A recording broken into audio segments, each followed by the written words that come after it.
Hmm. Do you think we should start making fun of his comments more? Now, Trixie, Viking has gone through the effort of blocking me, has basically told me he does not want me to reply to his comments. So I have no choice but to talk out of here, in spite of the fact that I let him comment on my videos all the time. So we have to make a discussion and discuss his comments no matter how stupid they may be. Like, for instance, this one in a video about how I don't have to be here. I could do a lot of things. Actually, I kind of do. You see, Mikey, I do have fans who are quite curious about what happens to the end of this story. I have people who like listening to me. I have friends who like to watch this. I also really love doing this as a hobby. That's why I said those guys are going to sit here and watch me suffer. It's just like, don't you have anything better to do than to come on here, talk to the video? I mean, you could be writing Dark Side of Dimensions, right? I mean, Darkness of Dimensions. How well has that been going for you? I'm curious. I haven't read that. I haven't read chapter 1 of that. I'm quite curious. Oh, and of course, he thinks you're insulting the Canadian school system. No, no, no, no. I think the Canadian school system's great. It gave us some great people, like William Shatner. I'm quite curious, though, as to your grades. And a comma does not mean a dramatic pause when you speak. A dramatic pause, he says. Yes, a dramatic pause. Now, Maiken, why do you make it so easy for us? Melody felt herself spinning in the darkness. Spinning round, right round, like a record baby round round. She heard a soft set piano playing the song of healing. I would ask how he got the sheet music from Hyrule, but I'm just going to assume that everybody here is a Legend of Zelda fan. It's like I'm going to assume that everybody here is a Super Sentai fan. She slowly stirred awake to find she was behind bars in a dark chamber. And there at the head of her room was Von Count, I mean Count Aquas, playing that massive piano of his. He suddenly stopped and turned to gaze at her. Looks like you're coming around.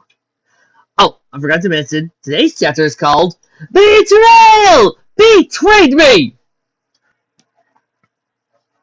You! Melody sneered. You're Count Aquas! Yes, replied the Count, and I have been waiting for you for some time. Where am I? Melody demanded to know. You're in my castle, in the dark sea. At the bottom of the Marianas Trench? No. At the bottom of another continental trench? No. At the bottom of the ocean? Maybe.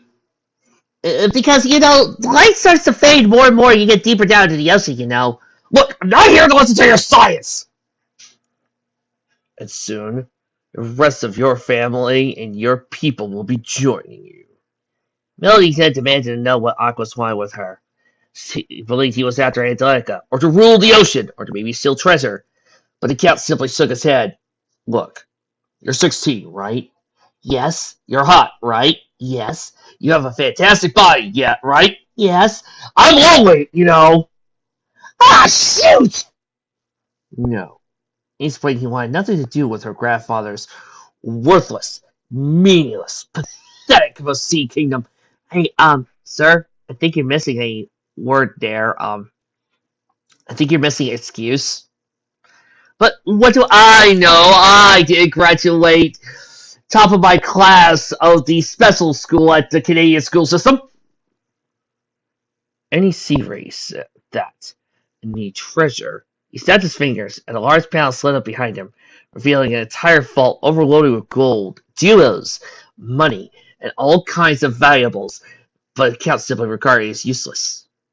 It all means nothing to me. Hey, boss! If you ain't going to use that gold, can I use it, boss? Melody could hardly believe her ears. What kind of villainous creature would detest even treasure? Several. Lex Luthor, Dr. Robotnik, Frieza. Doesn't name a few. Are you, Seagull going to kill me? The Count was silent, and then he answered, Yes, just not right away. He then gazed at his calculations, and despite being underwater in the dark sea, he used his magic to detect the planets. Soon they'll align, and that is the true force of chaos and destruction will commence. Melody's nerves shot right through her. Why? Why are you doing this? What have I ever done for you? Remember, folks, all these ellipses are dramatic pauses. Now, not that that's a bad thing, but I want to continue doing these Lady Shatner impersonations to show you exactly what Mike's little dramatic pauses are supposed to be. Because I don't know about you, but the only time I've ever seen dramatic pauses this many was the last time I watched William Shatner do a performance. The Count simply sniggered. You know, can we change that word to snickered? Sniggered sounds very, very wrong. All in due time, but it doesn't matter. Nothing matters now. Not you, not I, not even him. A single stream of light shone on poor Samuel, who was gazing sadly at the ground. Samuel! Cried Melody. What are you doing here? I feel like we are dealing with a whole entire group of carks. Samuel said nothing, but the Count explained that he was here to collect the treasure as reward. For being such an obedient servant. Melody's heart skipped a beat. What? Oh, yes, replied the Count. Your little, how should I put it, trusted boyfriend was working for me all the time. Are you seeing what the problem here is with the whole entire little ellipses being dramatic pauses? There's nothing wrong with doing that. That designates a pause. That is proper grammar. That is what you're supposed to do. Problem. There is such a thing as doing it too much.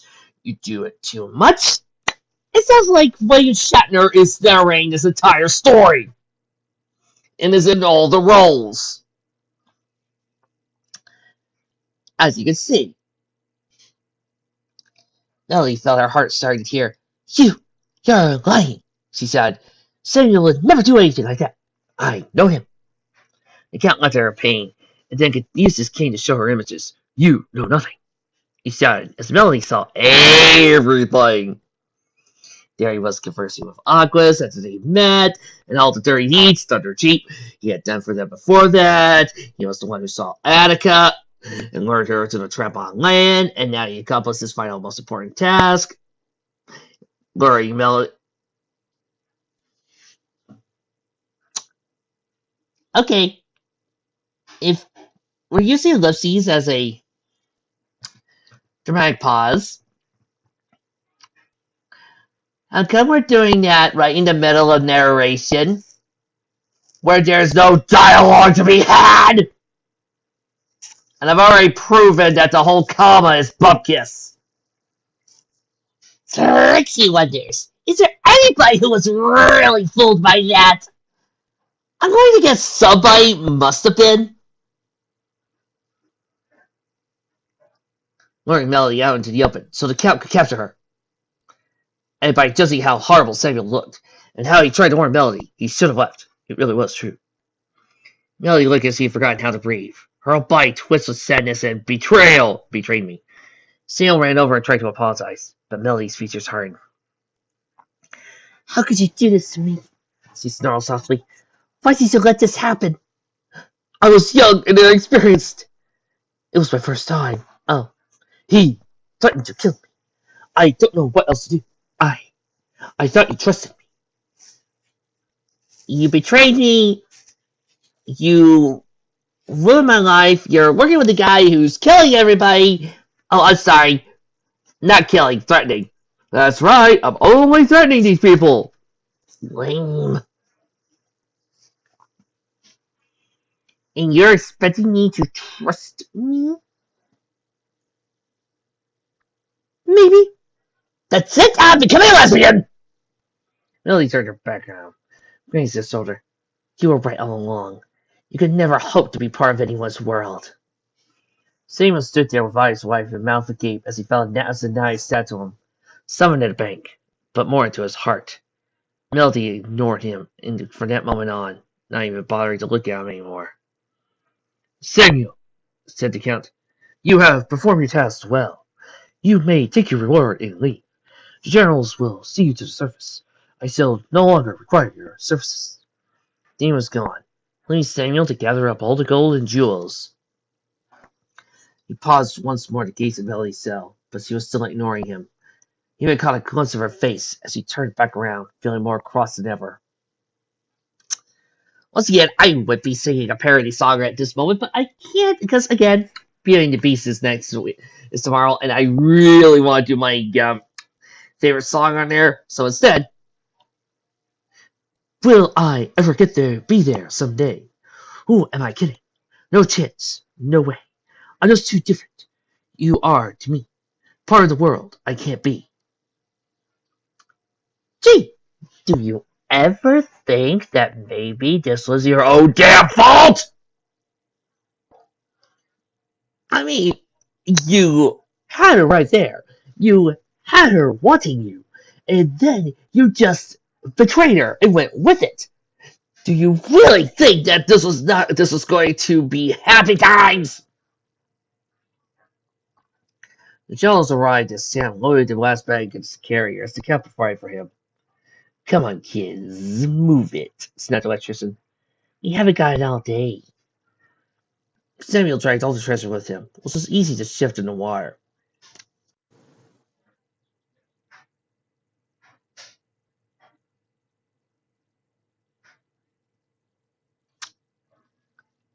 Do you even understand how pressure works? Shh! Quiet, you! We don't have time for your science! One last moment to gaze back at Melody, but she was still upset with him. Goodbye, he whispered ever so softly. Melody didn't respond. Then he was gone. Melody couldn't fight her tears anymore. She began to cry in her hands as she kept hearing Samuel's voice. You would say that now, the things you mean. But I fear I won't be. I've done something bad, and I just don't feel glad. How can you trust me? Wow, what a way to disprove her point. I do hope that we aren't supposed to feel sorry for this guy, because I'm not. Back at the Sea Sanctuary, Marine and Attica were mysteriously lying ill, man, in the Medicine Mermaid's hut. But Ariel all seemed very worried about him. The professor explained that this happened very often with Marine and Attica. The mermaid forms are highly unstable. Mermaid forms? Asked Derek. There were a lot of people that were confused. And then the professor revealed that Marine and Attica were not always mermaids. A very, very long time ago, he found them in the water.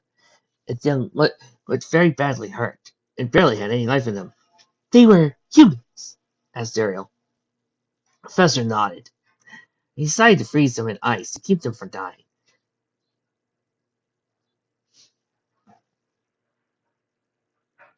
Okay, but why? For many years, he researched ways to save them. Why? Finally, he created a magic potion that transformed Marine and Attica into concurrent shapes. There must be thousands of people who die in the sea back then every single day, but these two, I really wanted to save them. Why? I don't know. It was a fad at the time. You know how sometimes in in many different times, different types of fads happen. Like once upon a time, everybody was into witch burning, and then everybody was into the Inquisition, and then everybody was into sacrificing by ripping people's hearts. Well, mermaids this time were totally into saving random people. You know, That's how Aquaman's great grandfather found his love slave. She was floating in the water. He figured, might as well save her. So he found these two random girls and does decide, I'm gonna save them. Why not? Ignoring all the other thousands of people that drown every day.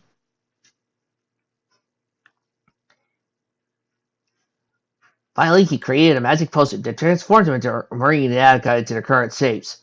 Why? Why was I never told of this? Asked Triton. The professor explained at the time he knew Triton was still xenophobic and hostile towards humans. I probably would have healed them and sent them on their way. He knew if Triton found out about this. Those days he would have had his head. Triton didn't know what to say or do at this point, but it reminded him of something really bad from a few years ago. Daddy, asked Ariel, what's wrong? My father didn't know what to say. Aaron Katz, the professor, knew where Marine and Attica originally came from. But this is Marine and Attica had always said. The professor explained they had lost their memories. They looked as though they had taken quite a beating and were frozen for almost 30 years. So you don't know where you found them? No general location? I mean, unless they directed into the sea when they fell and went by an awkward angle, you could actually use triangulation to figure out the point of descent and, oh, who am I kidding? Science is dead and Micah killed it! All they remembered were portions of their original names. Marine and Attica, 30 years, and not officially mermaids. You know, Micah, if you're trying to copy off what you've read on every single Legend of Zelda game you've ever played, I'd like to point out that a lot of them are taking liberties, and a lot of times the Legend of Zelda games aren't exactly grammatically correct, and they're trying to translate from the Japanese, and you're not even listening to me, are you? You're busy typing down one of the comments before on the screen thinking, I'll show him I are smart! I'm just going to enjoy this and just laugh and read an actual book. And be smart. Eric and Ariel started to realize that this wasn't any coincidence. Those two females from the photos in Attica's locket. Maria and Aleta Aquarius. Wife is Dr. and Professor Mike in Aquarius. Every time I read that name, I can hear him saying, this is not a self-insert! Count Aquas acts nothing like me! I don't like anything like Count Aquas! I did not get married! I'm not going to get married! I'm not going to fall in love! Yada yada yada, so on and so on. Please insert excuse here! And all I could think of is, then don't name him Mikan! If I'm going to name somebody myself, trust me, it's a self-insert! Although, I have to wonder if so many other people could actually get away with this. He doesn't know. He's seen plenty of Naruto fanfics that try to get away with putting themselves on a self-insert. They're not self-inserting themselves, Trixie. They are, in fact, using Naruto as a possession. Oh yes, that's so. That's better.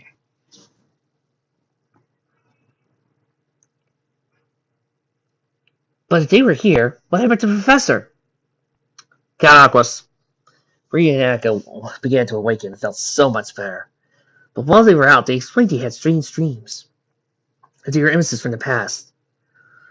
We don't remember now, groaned Attica. Silence and stillness was suddenly interrupted by Flounder swimming like a bullet, and Flounder falling behind. Help! Somebody help! Help! Take it easy, Ariel said. What's the matter? The Count Aquas has Melody, said Sebastian. What? snapped Eric. Melody, cried Ariel. Triton's eyes blazed with anger. Where did they take her? He asked. Anders and Sebastian saw them head south, but that was all they knew. Yes, because why do we want to ever hear this stuff in dialogue? We got to hurry! Cried Sebastian. There's an ambush coming here! Wrong, called a voice. Everyone turned around and saw the two generals with an army of Seabians. We're here! We're clear! We're positive and we're happy to be here! We're here! We're clear! Don't mess with us! Oh, I'm sorry. The stone to the entrance was still wide open, and everyone crept inside. Lancers! Trying, but it was already too late for his men to come, for the sea mutants began to appear in vast numbers. Everyone put up a valiant effort, but they were no match for the Count's army. Marine and Akka were captured too, yet Akka still kept hold of her locket. Eric was the only one who managed to successfully defend himself to good enough to break free. Flounder still vastly close by, but he felt really hard to leave his wife and her people. Go, Eric called to him. Don't worry about us. What? I'm thinking, should I be bad at this sexist moment where it was only Prince Eric who won, or should I be okay with it because Ariel's not technically a fighter? I'd see what I'd like to say that. It makes more sense if it isn't canon for Ariel to travel somewhere to learn how to be a fighter just for the fun of it, just so she can learn. True, because she wants to learn everything. On the other hand, in the actual movie itself, it was Eric who helped take the final blow onto Ursula when she was in giant mode. True, and it was Eric who helped save her in the end. Making Eric way better than the Hans Christian Andersen version. Woo! Yeah, I said it, shut up. But on the other hand, it's still kind of annoying. Resisting any urges. Oh yeah. Eric had escaped, but everyone else was captured, even Triton. His power was nothing compared to the forces of Count Aquos' army. That's when Aquaman came in and started kicking everybody's ass, started bashing them, and reminding us all why he's Aquaman. Meanwhile, Samuel was in the cave, used to meet the Count. His whole mountain of treasure was tucked away in one large sack behind him. It was too heavy for him to lift alone. I'm getting annoyed by the whole entire word shift. Please explain its uses to me. Care much about that, or spending any of it. It was all dirty money. Just the very thought of everything it done made him sick to his stomach. Especially her Melody. Marine! He mumbled to himself. He kept seeing her pretty face, hearing her beautiful voice. He remembered all the fun they had with their birthday ball, to the moment they had almost kissed. He fell to his knees, and anger pounded Samuel's face. What can I do? What lusty thing? Right, he shouted. Because you're a Mikan fic, and as far as Mikan is concerned, this is character. This is character relationship. He shouted. Only he had one other frustration in his life, sitting around feeling sorry for himself to help things. And so there was only one thing he could do. So through all his treasure, he found 2 golden swords, a few small daggers, some pads, and some torso armor, and a massive helmet. Magic helmet! He stood up. I'm going after her, he said with determination, but fell to his knees due to his armor being so heavy. Damn! Fail! Groan. Maybe I should have thought this through first. He said he found more strength when he kept his mind, and in fact he was doing this for Melody. Then, still able to breathe the water, what a coincidence. He was off! Wait a moment!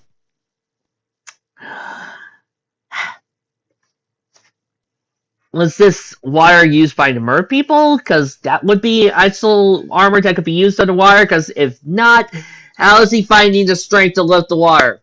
Lift the armor? Because unless that thing actually gives him super strength, he is going to sink like a rock. You're not going to give me one explanation, are you, Fick?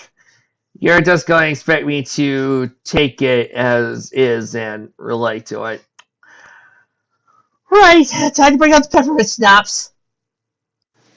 Chapter 8, The Origin of Revenge. Origin of Revenge? Well, you see, that's a complicated story. You see, some people really believe that maybe the first revenge type of scene was actually done way back at the times of the Bible with Cain and his brother Abel, and that. But there are other stories that say that. And of course, if we look at it from a historical point of view, we can see that. But of course, this is all being done research by actually looking at Google, which I, I totally broke down and just cried like a little baby for 8 hours. I'm sorry, what was I talking about? Oh yes, this fic. Eric, Sebastian, and Flounder were sitting on the shores by the palace. No one had seen them. And good, too, because Eric was feeling most upset. Couldn't bear to think of Ariel and the others in the clutches of the enemy. Well, if it makes you feel better, Eric, the chances of this putz actually doing anything deadly are 0 to none. It's kind of like thinking any of Miken's villains are actually going to be really killers, when in the end, Miken does hits that big old reset button, and everyone's fine. Well, except for the guy we're supposed to feel sorry for, but we end up not doing so because Miken rarely gives us anything to actually sympathize with the character about. Sebastian and Flounder didn't know what to say or to do. Skull came along, and as usual, he was being cocky and thoughtless. Okay, I'm sorry to realize 2 types of people Miken absolutely despises with every iota of his being in these stories. People who are cocky and cheerful and happy, and people like Rarity. Okay, what did I miss? He asked senselessly. Sebastian merely clawed at Skull's leg. That was a genuine question! Flounder explained what happened, and Skull went into a panic. Ariel, Melody, Count, what the? I. Sebastian walked to one side of the head. Thanks, I needed it. He groaned and fell on his back. Remember, folks, if you're happy and cheerful like Pinkie Pie in a Miken story, you are wrong! Erica decided it was best to go after him. What? Snapped Sebastian. Oh, you crazy man! What, you gonna take on that whole army of monsters single-handed? Well, he is Spider-Man. Eric hesitated for a moment, sat back down. What was he thinking? He was barely able to fight his way out of an ambush. Well, maybe you were, but the Spider-Man scene in my head is glorious! He never stood a chance. But he can't sit there doing nothing either. What about Ariel and Melody and everyone else? You know, felt the same way he did. But what could they do? Skull never remembered. He had been looking for them because he had been flying in town. I heard that a local sick house had taken in a man who was found at sea. What's that got to do with anything? Growled Sebastian. Wait, what? I can't even tell you his name yet. It was, Thank you for this absolutely pointless scene, guys. The others rolled their eyes in dismay. Skull kept on trying. It's coming to me. He was scientist, Miken, aquatic. Nah, Miken, queer.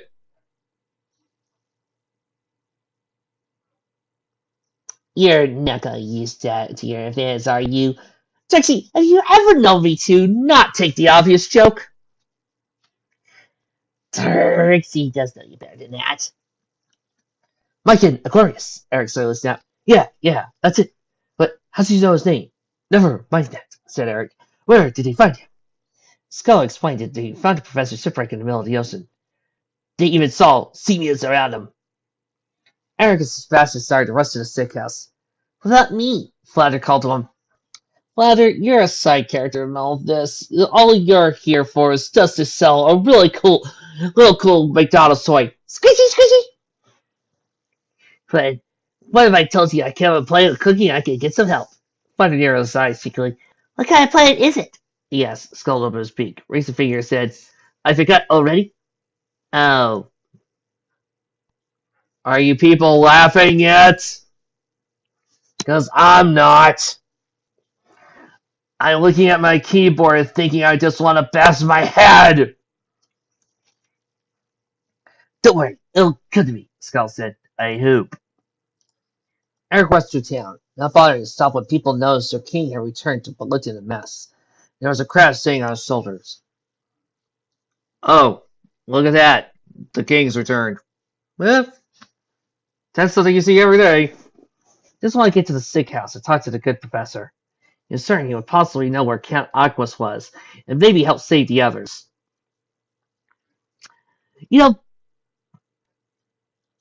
I'm trying to figure out how anybody gets fooled by these names in Micah's stories. Who's Count Logan? I mean, anybody could be Count Logan. It surely can't be the guy who died, has the same last name, went after Tara, and made all the obvious signs that it was Beast Boy, that you don't even have to be a detective like Robin to figure that out. You don't even have to be a great detective like Batman. You can just be a lame detective like, oh, I don't know, Ralph Dimney! Boo! Flash 2014, Ralph Dimney. Oh, okay, I'm fine with that. And yes! Professor Who's Lost. His last name is Aquas.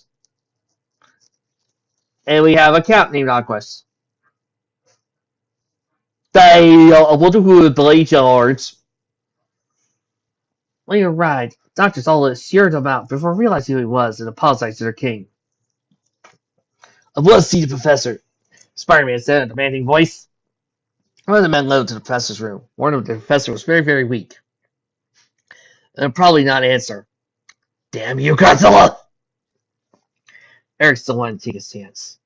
Quietly entered the room where the professor was supposedly lying in bed, but the whole place was empty. Not a single person occupied any of the beds. I got a bad feeling about this! Across the bastion, Eric continued to look around. Suddenly heard crawling footsteps from the corner of the room. Oh, fuck, it's a liquor. A young man, look injured, rented a few bandages, was secretly making his way towards Eric. Eric recognized his face at once. Professor Livingston, I presume! That's right, you're wrong. He asked, it is you. The man nodded at Eric, but something didn't seem right. That was his useful appearance after 30 years. Good facials. He didn't seem a day over 30. The man fell over, but Eric calmed. Whoa, careful! But then, and then, the man swiftly shoved Eric hard to the floor, not injured at all. Professor, what are you doing? His only answer was the man extended his hands and sought out streams of Okay, I can do this. I've read through stubborn attacks. Shout out streams of seaweed. Arrogant. Dead kittens, dead kittens, dead kittens, dead kittens. Shout out streams of seaweed that roughed both Eric and Sebastian tight. Eric and Sebastian had an excellent foliage that day, and all went black. Minus POV. Boom! Ow! POV whiplash. Warn a guy, will you, Mikey? Ow! That hurt my brain. Seriously, people who actually like Mike and stuff, how do you sit through some of his POV changes and not get whiplash? Ow. Yeah, great. Can't find my glasses. Blurred. Ah, that's fair. Eric and Sebastian felt someone had rammed their heads with wagons. Soon they realized they were underwater again, in a prison cell, but they wouldn't know. Ariel? Asked Eric. It was her. His wife hugged him. And Triton was there too. Your Majesty! You are a Majesty? Oh, okay. I'd like to thank you for the award. Well, thanks to see that you're safe. Neptune had this to say about this story. This is Bumpkus! Thank you. Triton smiled. He explained they were now in Count Aquos' forest, looking at a dark underground sea beneath the ocean. Somewhere next door to the Marianas Trench. You don't know it. Annika and Marine were there too, and they were glad to see their friends safe. But how did you get here? Asked Marine. Instead, the doors to the dungeon opened wide. In I swam, completely human, with gills on my neck and no bandages at all. Who's that? Asked Annika. Eric moved up to the bars. Professor Mikan. Mikan. That name sounded very. I'm sorry, guys, but I can't continue reading this voice in my usual tone because I'm not Micah, and I refuse to read this from Micah's POV without giving him his due voice. So without any further ado, here's what I think Micah sounds like without ever watching a single one of the interviews that actually had his voice, because I actually have better things to do than studying Micah's footage. Micah, that name sounded very familiar to Annika and Marine, and I looked familiar to them as well, but I didn't see too interest in them. I looked very, very cross. Ariel could hardly believe it either. Professor Aquarius? The dawning of the age of Aquarius! The dawning of the age of Aquarius! It took you 8 chapters to make that joke! What can I say? I do know how to hold it in sometimes. We thought you loved the ocean. I slammed a little closer, transformed before their eyes. All the prisoners gasped. What the? Asked Sebastian. Eric could hardly believe it. Professor Mikan is Count Aquas? I haven't been that shocked since I found out that the secret to a long life is breathing. Where's Muriel? Melody, snapped Ariel. I'm pointing my king behind me and upward. Up there, I hissed. A single light shone, showing Melody in chains, tied to a spire rock. The rest of the prisoners are being held in a dangerous below. They'll soon be destroyed, just as you will, and soon the entire ocean once the planets are aligned. Now the prisoners are shocked. What? Snapped Ariel. I nodded her. I was planning to destroy the entire ocean, all the other oceans as well.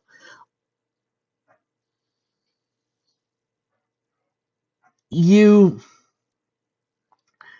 do know that if you end up destroying the ocean and all the other sea creatures and all of that, you're going to not only end up dying as well, but you're going to kill the entire planet, and you're going to end up destroying most of the water, and why am I even bothering? You're not even paying attention. You're just going to continue bragging about your entire planet, and I'm going to enjoy every moment of it. All the creatures begging me for mercy, and I'm going to give it to them. I'm going to end their worthless existence quickly along with the rest of the world. And as for the life on land, shut up. Once the planets were aligned, it would be a perfect time for me to perform a ceremony which I believe, by the powers of the Rust Seas, would grant me power unimaginable. All require an offering, a life sacrifice. Oh my gosh, this is becoming Dagon. Yep, there's the tentacles, there's the sea people, there's the really unfortunate ending as you look into the mouth of madness. What's the... A life sacrifice, and Melio's gonna be it. All the others will be wiped out. It shall be the very cause of it. The more I spoke of my plan, the more outraged and shocked the prisoners became. Annika became scared and ran to her mother's arms. Mother! She whispered. But how? Ariel sneered. How could you do this? Why would you want to do this to the ocean? I just told you how I could. I just began to laugh at her. Ha ha ha ha ha! Hehehe. Ho ho ho ho ho. Hee hee hee hee. I'm a little laughing gnome, and you can't catch me. That's right, user. Yes, Trixie? Just got a letter from the ghost of David Bowie. If you ever reference that song again, I will come back from the grave and kill you! We would like to apologize on behalf of the studio for mentioning that song. Look it up, people. It's simple, I shouted. You all deserve it. All of you. Especially you, King Triton, for knocking me over at that grocery store! After all the pain and suffering you caused me. Titan was confused. What? Oh, yes, I snapped. You haven't told your daughter of what a murderer you are! King Triton suddenly realized where this was all going, looked upset, but Ariel was confused, and so was Melody, who could hear everything from where she hung, and began to explain. Who began to explain? King Triton? You... Nick? Who's talking right now? Ugh! This is why I hate these 7C changes! Why do I have a feeling that what I'm about to listen is going to be incredibly and unbelievably stupid day? Wish I didn't have to read. It was over 30 years ago, before Ariel was born, or just an infant too young to remember. So, which was it? Was he just a little baby, or was he not born yet? Felt as closely to the ocean as Ariel and her family. I cherished it. As a scientist, I dedicated my entire life to studying and exploring its vastness and the secret it is held. But I also showed great care for it. Whenever I went fishing, I would even let my fairy cats go. I would stop. Why did you go fishing then? I mean, if you're just gonna let your cats go, why were you going fishing? Wait, he is in his Cat Aquas mode, so maybe we should let him give him the deep dark voice. True. I would stop people from littering and lecture on how to preserve the ocean and all its wonderful colony. Still, no, I'm gonna keep going with the voice. Not gonna do my character person. I was a lonely man. I was ridiculed by my superiors and even the townspeople for the way I acted towards the ocean. Maybe I should have worn pants, loving it as if it were a person. Oh, hi, Neko Tsunami! They laughed at me constantly. Oh, hey, Lycan, how's it going? Hey, Lycan, nice new folder. It even labeled me a town fool when I began to work on my project for discovering how to make humans survive in water. Really should have worn pants.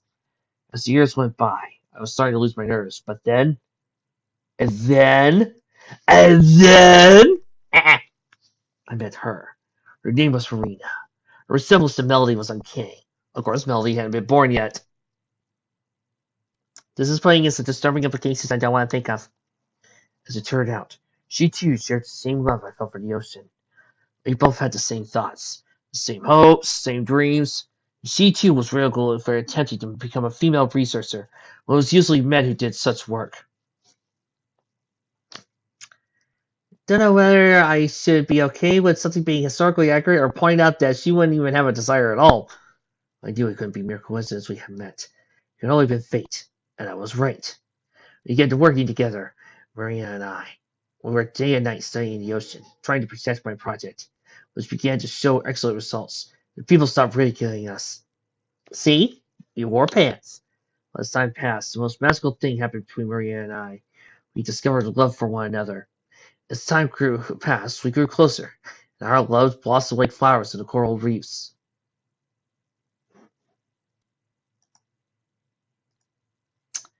I'm just going to forget that analogy exists and move on. Then, one day, she agreed to take my hand in marriage. That was the happiest day of my life. I treasured it as much as I treasured the sea. Though I could never ask for anything more. But Maria had blessed me again, with a child. We named her Atlanta, after the city of Atlantica, where we hoped to discover one day, and all the mer people who lived there. As time passed, Atlanta grew to be a bright young girl. We shared our love for care for the sea. She set out as he wanted to follow in our footsteps one day and became a researcher. So we let her come with us as we explored. And are you guys asleep to my backstory? That was when we discovered a strange glowing blob of black ooze. Oh, great, it's the blob. Mother, come look at this. Maria and I examined and concluded it was the remains of Count Aquas. Doing nothing more formed from all the research and stories we had seen. Rather than destroy the ooze, we decided to ball it and examine it in hopes that it would help us in our project.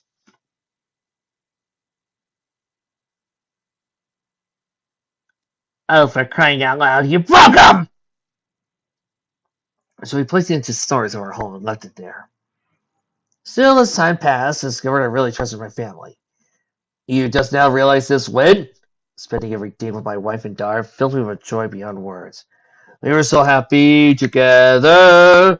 We all had our family picture, kept our lockets we wore around our necks. Perfectly normal for any type of family. Almost first discovering the ultimate secret for surviving in the wire. Except, one day, Maria and I were taking Atlantica on a fishing holiday for a celebration for our birthday. But suddenly, out of the wires rose none other than King Triton himself, and he seemed unpleased. Humans, he said on the fire tipper, Filthy, nasty humans are forbidden from trespassing on these waters. Raising his magic trained, he conjured a hurricane beyond imagination. The ship we were on sank, with all passengers aboard and its crew. Okay. Question 1. Does he regularly do this with ships that are nearing his waters?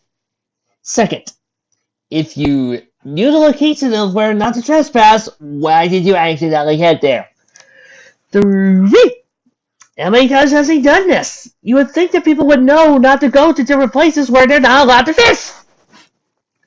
4. Why do you continue to go on fishing expeditions when you don't even like to bring in the fish? 5. Do you ever put any thought behind this? 6. This is all on you, you know. In the midst of the chaos, I called for Maria Atlanta, and I could swear I heard her crying out my name, desperately trying to reach for one another. But the waters proved to be a pitiless battle, sleeping and waving angrily. Bye. The morning, tired and sore, I drifted on land. Maria and Atlanta, they were nowhere to be found. All I had left was my locket containing the family fixture. A long piece of fabric from Maria's dress, and Atlanta's earrings made of shells she had made herself. My heart was aching. My eyes filled with tears as I fell to my knees. No! The sea, the very sea I so long treasured, held to my heart, and taken away people who were even more dear to me than it ever could have been. Actually, it was King Triton. The sea did nothing, but you're going to blame the sea anyway. From that moment on, I could no longer continue my research. My heart grew bare and cold. I would cry myself to sleep, or lie awake at night, unable to bear the pain and loneliness. From that moment on, I could never... Did I just read this twice? I began to detest the sea. The very sight, the very mention of it, both it and life itself had become a prison, always reminding me of everything I had lost, and I could never hope to gain back. Yeah, that's real sad. Look, I'm going to get going. The people of the town began to ridicule my acting. Not even caring, I was screaming in despair, and nobody trusted me again. I find that hard to believe, but no, go on ahead. I love pointing out errors in your thought process. It treated me as an insane man, forcing me to live in this complete solidarity and darkness. Sure. Are you sure you weren't just pushing people away? No, it was all on them! Right. That moment, I knew fate had led me to release me from my suffering. Couldn't stand anything any longer. So I decided the only thing I would punish those who hurt me and were out to get me. Okay, Mr. Aquarius, sir, I'm going to start recommending you talk to the guys with the nice long white sleeves. Oh, I already met those people. They usually let me play with the siren. Wee, wee, wee. Yep. I knew if I were to become Count Aquas, there would be nothing to stand my way. So I drank the ooze, and the transformation began. You know, I would like to begin a small list of villains I prefer over Master Org. Mesogog, Rancic, Lord Zed, Master Vile. Yes, I even prefer Master Vile over Master Org. Count Dragon. Yes, even him. Fenjix. And many, many more. And now, I will have my revenge, Snicker. I was no longer a weak and insufferable human being. I became Count Aquas and began terrorizing the people, both on the sea and land. All the things that hurt me, made me suffer, had to be destroyed. All humans, all obstacles, and now, that leaves only the ocean itself. All of you, and all the creatures in the water everywhere. Problem. Your wife and daughter are like right there. Yes, but they still took them from me. But they're right there. Yes, but the sea took them away. But they're fine. Yes, but the sea still took them away. They're okay. They're dancing. They're happy. But the sea still took them away. They can become human now. All King Triton has to do is just zap, and boom, they're fine. Yes, but the sea still took them away from me. They're not even hurt that badly. They're living a perfectly happy life. They would have gone on to live a perfectly happy life if you didn't suddenly said that you're Sentai rejects. Yes, but they still were taken away from me by the ocean. And now you're going to destroy the ocean and ruin their lives again. Yes, because the ocean took them away from me. Even though they're right there. Yes, but the ocean still took them away from me. Took them away from you. Even though they're standing right there watching you. Yes. And what makes it so certain that they're not just going to push them away from you because they don't want to be associated with a crazy person? Well, if that happens, then I'm going to blame the sea again because the sea took them away from me because the sea ruined my life, so that's why I went crazy. So rather than doing the smart thing, now that you see your wife and kid, and forgetting all of this and begging King trying to not only spare you and to restore your wife and kid back to normal, you're instead going to destroy the ocean and wreck your wife and kid's life. Yes. Is there a word for your stupidity? If there is, it hasn't been invented yet. All humans, all obstacles. Now that leaves only the ocean itself. All of you, and all the creatures and wires everywhere, and I drop the drink. Princess didn't know how to react at first. I do. You're an idiot! Titan felt saving himself and admitted. It's true. Long ago he did resent humans so much that he was sorry to sinking ships that sail over Atlantica waters.